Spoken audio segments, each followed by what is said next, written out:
तो गाइस आज मैं आपको बताने वाला कि आप अपनी इन डिस्क ब्रेक्स को अपने हिसाब से कैसे सेट कर सकते हो। उसके लिए आपको सबसे पहले चाहिए ये चीज़, ठीक है। उसके बाद मैं आपको बताता हूँ क्या करते हैं। गाइस इसको आपको सेट करने के लिए सबसे पहले 5th नंबर की लेनी है। उसके बाद इस साइड के एक ये नट और एक साइड का वो ये वाला नट, इनको ढीला करके बताता हूँ।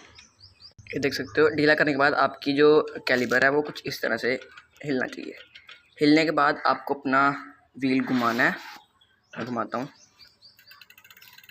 व्हील घुमाने के बाद आपको अपनी ब्रेक मारनी है और ब्रेक मार दिखाता हूँ आपको।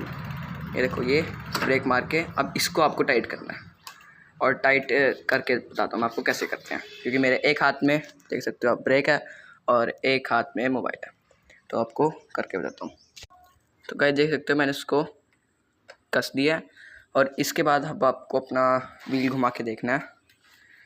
ये अरे घूम, ये देखो घूम गया।